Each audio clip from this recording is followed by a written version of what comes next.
Hey guys, it's Jeselle here, and you are listening to another edition of Motivational Minds Radio. This is the program where we get to take a closer look into the minds of the authors who put the words on the page for us and our reading pleasure. Their words keep us motivated, they keep us inspired, and they get us prepared for the adventures that life throws at us each and every day. On today's show, we have Ron Finklestein with us. And he is the author of the book, Make a Difference, From Being Successful to Being Significant. Now, Ron is an expert in small business mastery, and he has got an extensive amount of bringing businesses to a higher potential, including industries such as manufacturing and banking, government, healthcare, outsourcing services, technology industries, insurance, and finance. He's worked on almost every aspect of business, from the technology to the marketing, leadership, and sales, and this has allowed him to offer practical and proven ideas and strategies to improve any business. If there's one thing Ron knows, it's that he knows that all successful people exhibit 9 behaviors, and he has built products to implement these behaviors in businesses of all sizes. So we're going to get right into talking to Ron about this book, because I'm so curious to know how this book came about, what inspired him, and let's just get to it. Ron, welcome. Thank you, Jeselle. It's great to be here. Fantastic. Can you tell us a bit more about this book? Where, the title, Make a Difference, From Being Successful to Being Significant. What's that about? You know, it's real interesting because this book was probably, I'm going to say, 12 years in research, development, understanding, learning, and finally putting it together. I was a casualty of the year 2K, 9/11. I lost my job as a result of that. And at one point in time, I really struggled with what do I do and how do I do it? And I had to find a way to make a living without moving because there were no jobs. And if you remember back, if you lived through that, for about 2 years, nothing happened as a result of 9/11. And I had to figure out what it meant to become a business owner because I was a management consultant for several large consulting firms. So one of the commitments that I made was to give back to the community, and I put together a conference, and it was called the Success Conference. And I live in Akron, Ohio. It's just a suburb just a little bit south of Cleveland. And what we did is we invited business owners from entrepreneurs up to $50 million in business to share their best practices, and we picked the top 12 I'll call stories, and we presented them to 300, 400, 500 people. And over several years of running that, I saw the same 9 behaviors appear over and over again. It wasn't something that I started out to do. It was just something that morphed as we went along. And after about 5 years, I said, there's something here. So I started introducing specific coaching strategies with my clients to drive those behaviors. Instead of focusing on the results, I shifted my business to focus on the behaviors. And once I did that, my clients started getting monstrous results, and I'm talking about quick results. And it all centered around those 9 behaviors. So consequently, I wrote a book, and one of my clients, actually, Bob Shepins of Champion Staffing, actually trained at Cambridge, and he has a strong experience in philosophy. And the first concept is called enlightened self-interest, and that is to understand what's in my best interest with an intent to choose and take action. And what Bob helped me understand was that everything that happens needs to happen from a purpose. So to bring it back around, what I found is that there's a number of people that are successful but not significant, and there's a number of people that are significant but not successful. And the successful people don't have a purpose behind their action, and the significant people have a purpose, but they don't focus on the money. Yes. Does that make sense? It makes everybody else, and throughout this conversation, I'm sure that we will get enlightened to figure out, well, what is it that people need to kind of look into in order to be enlightened into their purpose? You know, that is a really good question. And one of the things that I found with that is many of us are afraid of feedback. And one of the constructs behind enlightened self-interest, when you ask what is in my best interest with an intent to choose and take action, the bigger ethics behind that question is what is the impact that I'm having on the community and on my family and on my business and on my coworkers, and solicit feedback. And that's where the enlightened part comes from, because as business owners, we have a tendency to think we know everything. As leaders, we have a tendency to think that we're doing the right things. But the enlightenment comes from feedback from our community, from our tribe, from the people that work with us, from our business associates, from our vendors, and from our customers. And the key is learning not to take that feedback personally and then implementing solutions that build on the feedback either to solve problems or to make a good product better. But the feedback there is the key. It's absolutely essential that you walk in another person's shoes so you understand the impact that you have on their lives. Absolutely. I can really relate to that because I think that when people think feedback, they think criticism. And none of us really want to be criticized. But what we do need is to hear how we can improve our practices. Oh, absolutely. When I wrote my first book, it was called Celebrating Success, 14 Ways to Create a Successful Company, and it was based on what I learned in the conference that I had mentioned. And I sat on that book literally for 6 months after it was written because I was so afraid of what people would think because the people I had shared it with were saying, gosh, you sound just like Michael Gerber. And at the time, I didn't know who he was. So I did a Google search, and I looked up Michael Gerber and talked about the E-Myth and the E-Myth Revisited, and I said, that's some pretty impressive company if people are using my name along with his. So I really was afraid to do that. And I had a moment when I just realized that it didn't matter what other people think, and it came from something I heard Dan Kennedy say.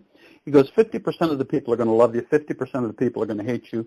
Ignore the people that hate you, work with the people that love you, and get the results. So I bit the bullet, and I put the book out. And frankly, the book has some really strong content to it, but it wasn't well written because it was the first time I was trying to figure out the process. And the feedback that I got was extraordinary. Everybody across the board was saying, hey, this is great, good content. You got some typos and some grammar errors and some sentence structure errors, but the content is good. So I rewrote the book and put it out. And once I faced that fear that it's just feedback, then it really transformed my ability to move forward and make major changes both in my life and in my business. Yes, absolutely. We need to take the word feedback and just kind of create a new meaning for it of what feedback means. I got an email the other day. I actually was, I have people I work with as well, and I got an email back after, let's talk in the morning to debrief. And as wonderful as it was to read that, all of a sudden I tightened up, oh my gosh, debrief? I don't want to debrief, but then I realized, no, this is an awesome moment to sit here and dissect what could be better. Oh, yeah, debrief is a code word where let's make it better, right? And we have a tendency to take that personally. It's just human nature. Yes, and if there's any advice that I could give anybody is don't take it personally. Tease out the nuggets, accept the feedback for what it is. It's just feedback, and if it makes sense, by all means, implement it. And if it doesn't, then stay your course. And that's the key. Stay the course. Absolutely, stay the course. So, on the course to success, one of the things is just accepting the fact that we're going to fail. We're going to fail over and over and over again because that's how success is created. So where do you think that many small businesses fail? They fail by not failing. One of the things that I teach all my clients is I say, stop thinking and just do. And they go, well, what if I make a... Yeah, just stop thinking, just do it, right? Well, what if I'm wrong? Well, you're wrong. We'll fail forward. So I always teach them if you're not failing forward and if the places that you're failing aren't changing, then you're not moving. You're not making any progress. And they have a tendency to overthink. And the biggest challenge is that they're afraid of being wrong. And what I tell them is that there's not one person that I've ever met or even read about, I'm an avid reader, who didn't fail forward. Bill Gates didn't grow up being a billionaire. He failed into being a billionaire. Same with Warren Buffett. I don't know if you're aware of this, but Warren Buffett created his investment strategy because his mother was his first investor, and he lost all of her money. And he goes, I will never do that again to another person. So he took that failure and created a whole strategy now that turned him into a multi-billionaire and many, many people around him. So failing forward is only a problem when you don't learn the lessons from the failure. Absolutely. Gosh, that's such golden wisdom that you're sharing. So what would you tell a business owner, what advice would you give a small business owner to take the next step? My gut instinct is to go in the direction of team. Can you discuss the importance of having the team around you that is going to really support the way you work? Because everybody works in a different way. Well, I don't know if you want them to necessarily support the way you work. My belief is that you need a team. There's no question about it. And I run many masterminds because small business owners don't have that support system around them. And I'm always telling them, never hire somebody like you. Hire somebody who will complement what you do, but isn't a mirror image of you. And the biggest mistake they make is they want to hire another person just like them. Yeah. One of the principles in moving from success to significance is called people. And Dr. Alessandra created a program called the Platinum Rule. And it says, treat others the way they want to be treated. And when I was running the conference, what I found is the most successful leaders, the most successful business owners understood that their success was 100% dependent on how well they coach, counsel, motivate, and influenced others. They had to influence their customers to buy. They had to get their employees buy-in. They had to work with their vendors. And that's where the real rubber hits the road, so to speak, because we're all part of the human race.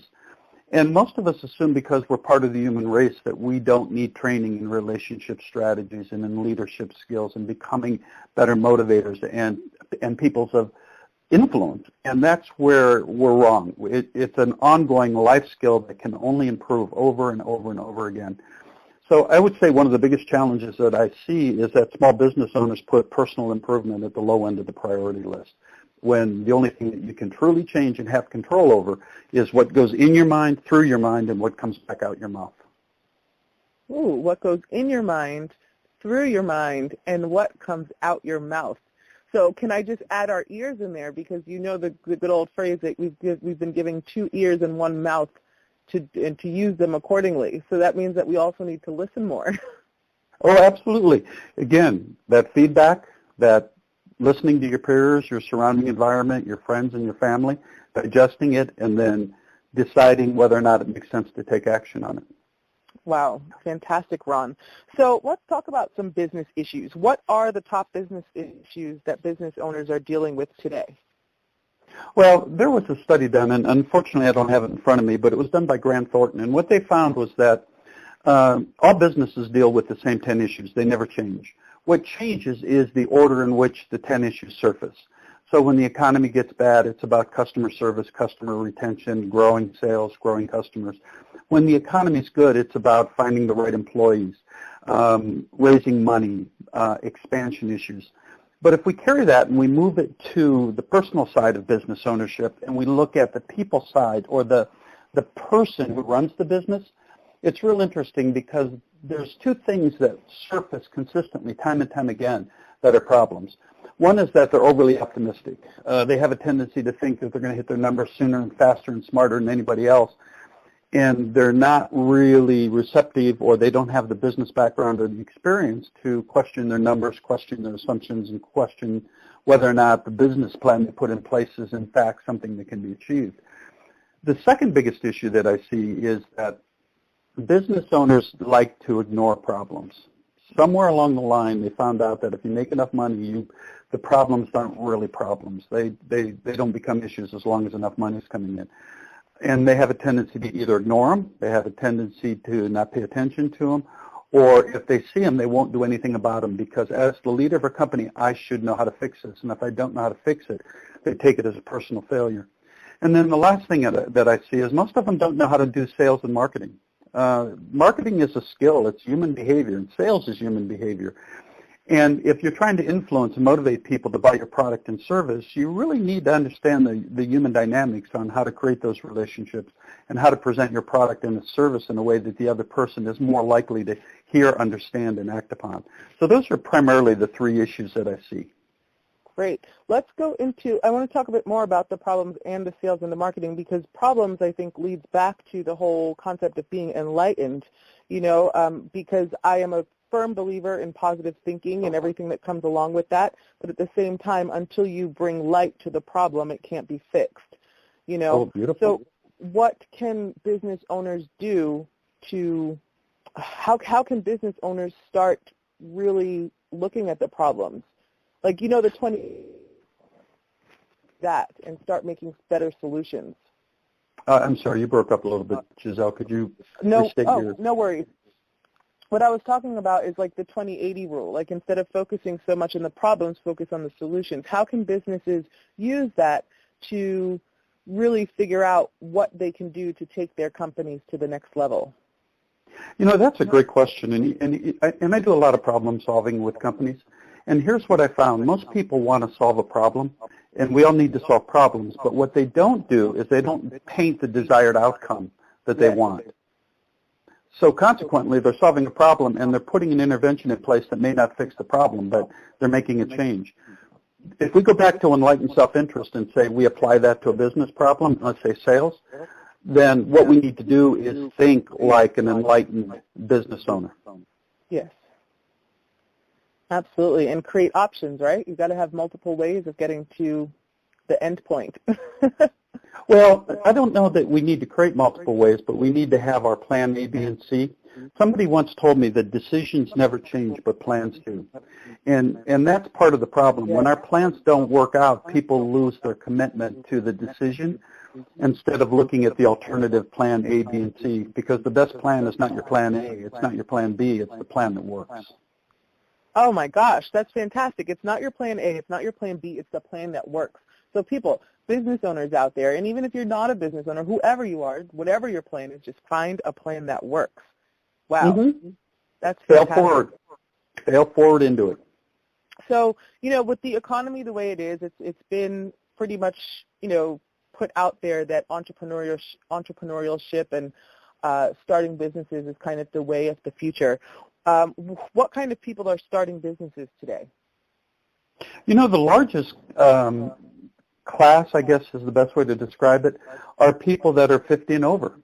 They either have been downsized, outsized, right-sized, fired, or whatever it is, and they're just tired of the old corporate world, and they're looking for ways to get their life back, get control of their destiny, and make a real significant difference. We go back to that being successful versus significant. A lot of these people are $100,000, $200,000 a year guys, and they're not uncomfortable financially. They're successful financially, but they don't feel significant. They don't feel like they've made a contribution. They don't feel like they've changed a life. And a lot of what they're looking for, I'm sorry, go ahead. The need to be needed. Yeah. What they want to do is look. Anymore.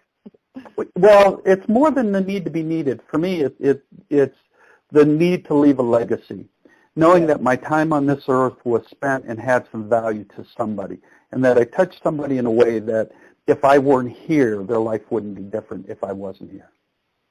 Now, I have a question about that with leaving a legacy, because when you do get to an older age, you know, there's a lot of people that retire early because of the fact that they have made it financially where they want to be, and then they move on to something else.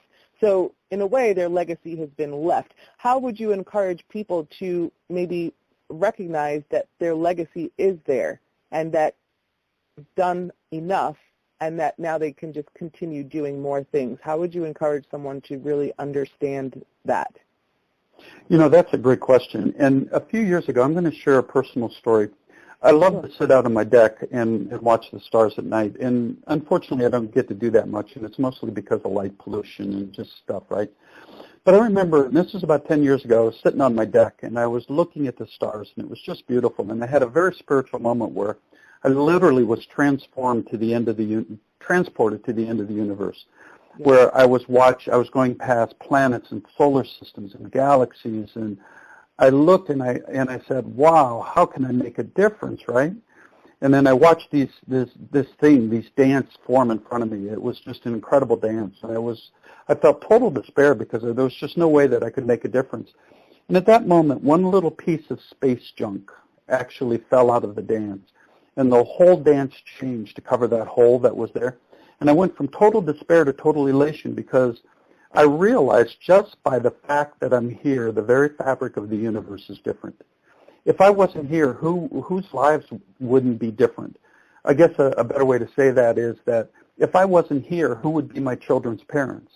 If I wasn't here, who would be the children of my parents? Just the fact that they live, they've made a phenomenal difference in the fabric of the universe and space and time and the people they touch. And I think that's where they need to start. They're significant by the very fact that they exist. That is a gorgeous story. Gorgeous story. I am so touched by that because I am a lover of stars. I'm a lover of the universe. I'm a lover of all things that are united. And, you know, that's a message that a lot of people need to start getting in tune with because we're out of tune. as Mm-hmm. a globe. We're out of tune, and we need to get back in tune so that people can hear everyone's song. You know, we all have a really, really awesome song to sing. Mm-hmm. So, gosh, what a beautiful story. Thank you. Where do you go? You know, like now you bring the universe into it, and now you're like thinking, but back to the business at hand, making a difference from being successful to being significant. I mean, if you had the chance to go back and tell your small self, tell your little self what you know now, or if you knew now what you knew, how am I putting this? If you knew now what you knew then, what would you tell your little self? To stop thinking and do. Stop thinking. I think too much. I got to tell you, I spent probably my first 50 years as an IT professional, a management consultant, CIO of a manufacturing concern, and I was always thinking and analyzing risk, and I could cut through anything that was potentially very powerful and see the inherent risk in it. And that really drove my behavior to be risk averse. When I lost my job, I asked myself one question. I said, how did I create this situation? Because principle number 2 of being from successful to significant is you have to own your situation, whether it's good or bad. So most people look at the law of attraction and they say, if I think about this, then I can create this. And what they don't understand is the life they're living today is the direct response of the results they thought yesterday. The thoughts we think today create the life we're going to live tomorrow. And when I look back at that and I said, holy smokes, I had to create this. There's no exception to this. It scared me to death. And then once I realized I created this situation of getting laid off and being part of this vast enterprise of losing my job and reinventing myself, a strange thing happened. I said, boy, if I created this, I can certainly change it. And I went from fear and terror into total empowerment.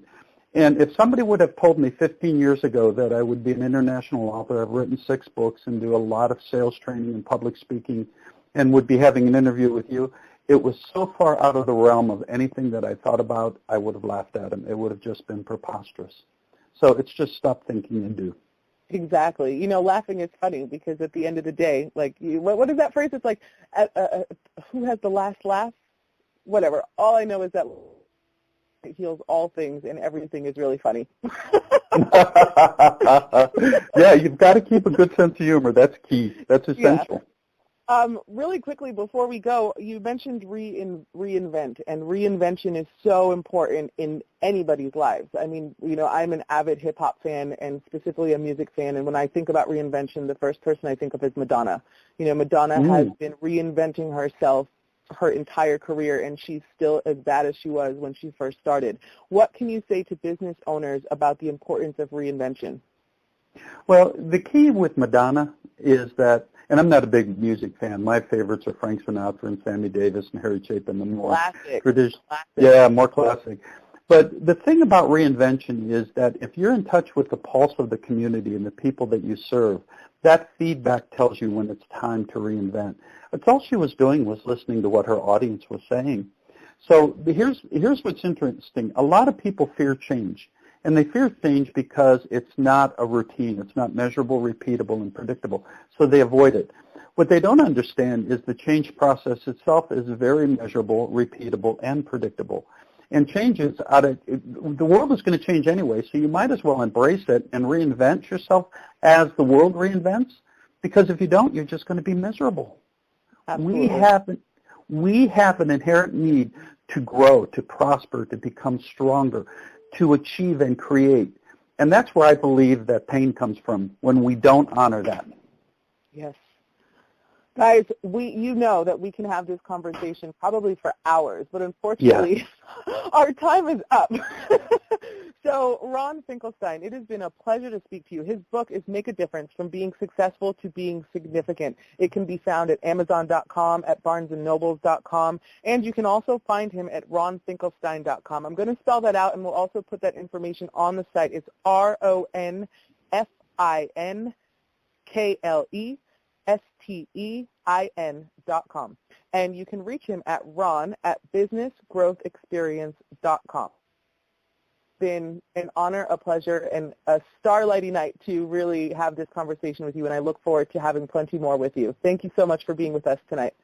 Oh, thank you so much for the privilege of being with you. All right, guys, we'll see you next time. It's Motivational Minds Radio, and I am your host, Jeselle.